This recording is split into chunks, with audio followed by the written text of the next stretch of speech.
My Hero 1's Justice 2 is a follow-up to 2018's My Hero 1's Justice, also available on the Switch, and both games are based on the manga series My Hero Academia, which itself was created in 2014 and received its own anime adaptation beginning in 2016.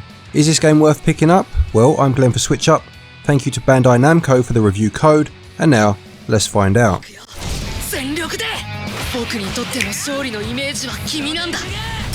Now I will say I know very little of this series, so apologies for any mispronunciations or misconceptions in anything I say, but here it goes.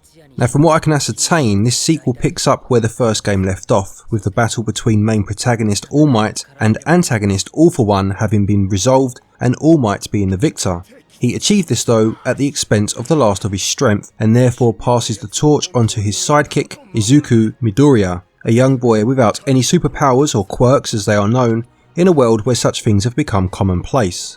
I believe I'm right in saying that this particular story comes from the anime midway through season 3, if my research was correct, but the game does very little to explain much of the lore to the uninitiated. If you aren't a fan of the show, then it's difficult to keep up with what's going on, although snippets are given via the story mode.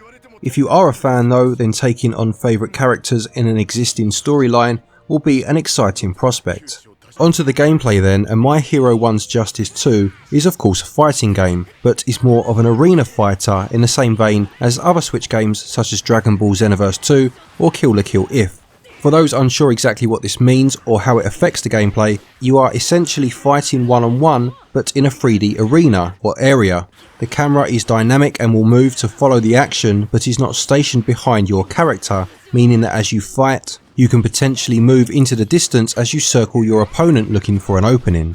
Move-wise, standard attacks are performed by pressing the Y button with multiple presses executing combos. B is your jump, whilst the R button acts as your block. The series staple quirk moves are used by pressing A and X, although you can also pull off variations of these moves by moving the left stick forward whilst pressing either of the two buttons.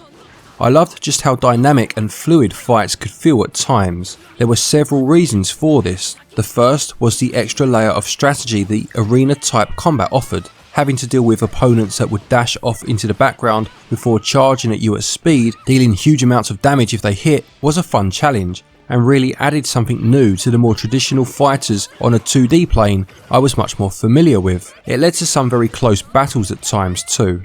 Then there were the environments themselves. Not only do they offer destructible elements that cause absolute carnage at times, but some of them appeared to tilt and turn as the characters engaged in combat, adding a dynamism to proceedings that really increased my enjoyment of the title.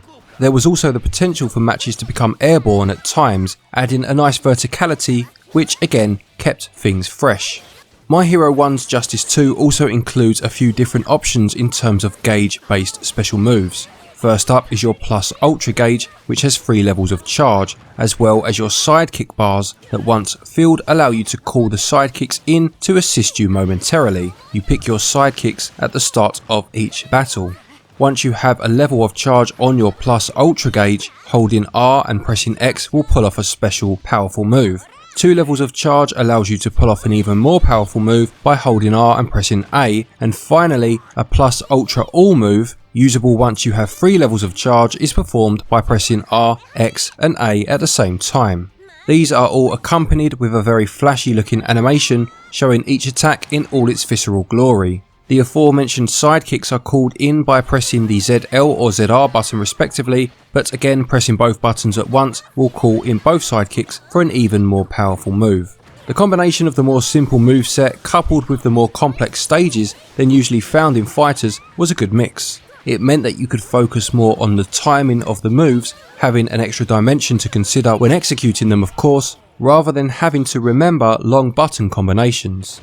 In terms of game modes, there are a few different options, beginning with the aforementioned story mode, which is split into a number of chapters and you take on the role of a different character for each one. Each chapter consists of a combination of cutscenes and battles, with the cutscene playing out in a comic book style. At certain points in the story you can choose whether to play the main path or a sub-path. The main path progresses the story, whereas the sub-path will offer an alternate version or view of the events. You can play both through consecutively to get to both angles on the story.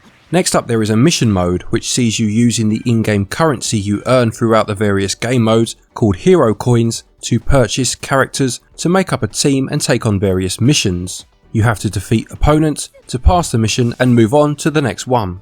Your characters will level up as you progress, or can even be excluded from your team should you lose enough energy. I enjoyed this mode a lot more than I expected to, and ended up playing it more than the actual story mode. There are both ranked and unranked online options, and I never had a problem finding a match or playing through one. Again, the online matches were very strategic and enjoyable. Finally, there is an arcade mode, which is your traditional pick a character as well as 2 sidekicks and play through a number of opponents, albeit there are a few different routes to choose from. As well as this, you have single player matches against a friend, with 4 player available, players 3 and 4 control the sidekicks, or against a computer, and there is a training mode. Any hero coins accrued can also be spent in buying accessories to customise the characters, plus you will unlock certain bits as you play as well. As much as I really enjoyed the battles, there were times when the frantic and fluid nature made it quite difficult to see what was happening. It was never a major issue, but there were certainly times where you just lost your character momentarily and took a few hits whilst your eyes adjusted to the pandemonium in front of you. Gameplay is strategic and fun, with a surprising layer of strategy hidden behind what initially looks like a simple fighter, and scores 17 out of 20. Controls are simple but give you plenty of options to take into battle, and also score 17 out of 20. When it comes to the visuals, it's safe to say that My Hero 1's Justice 2 is definitely a looker.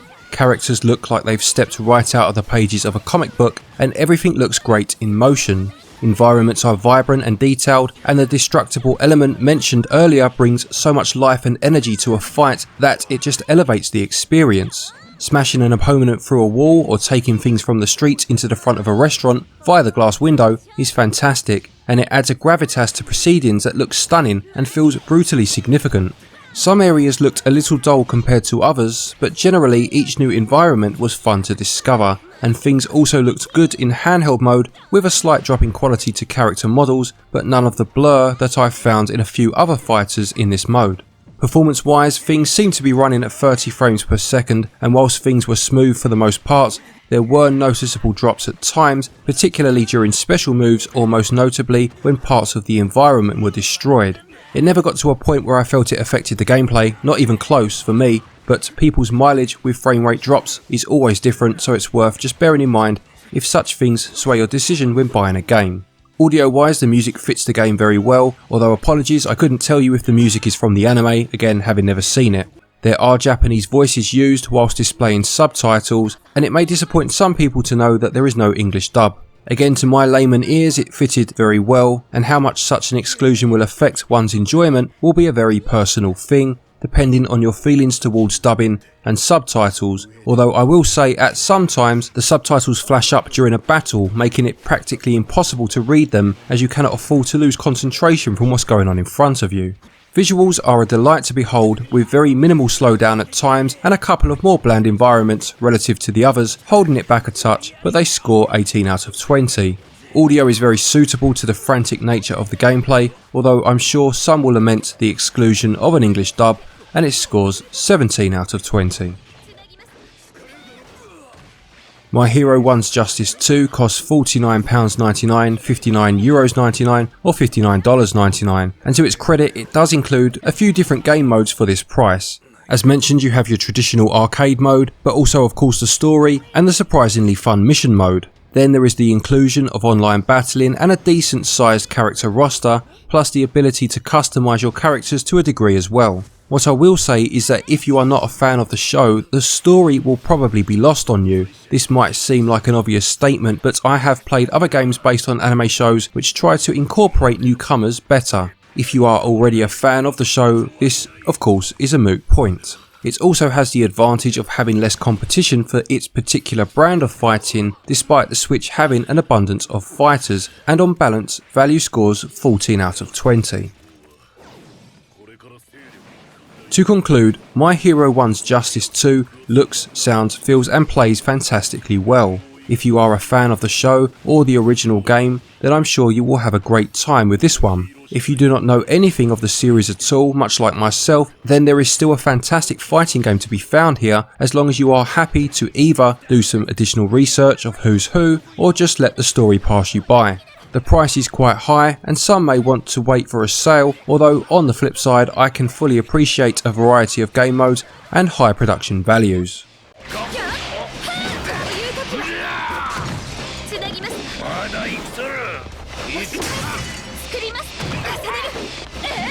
My Hero One's Justice 2 gets a SwitchUp score of 83%. Thank you everybody for watching. I hope you enjoyed that review. Please do remember to leave a like if you did. A quick thank you to our Patreons as always for your continued support, and to each and every one of you for watching our videos. Wherever you are in the world, please do stay safe, take care, and as always, happy gaming.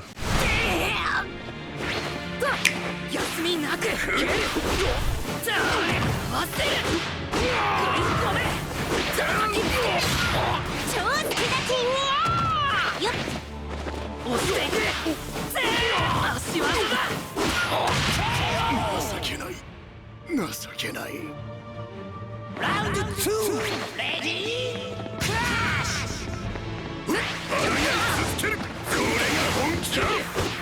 じゃあ僕の形をやるいきなり行くよし埋めるかここからやるいきなり避けられるかい勝ちに来いよ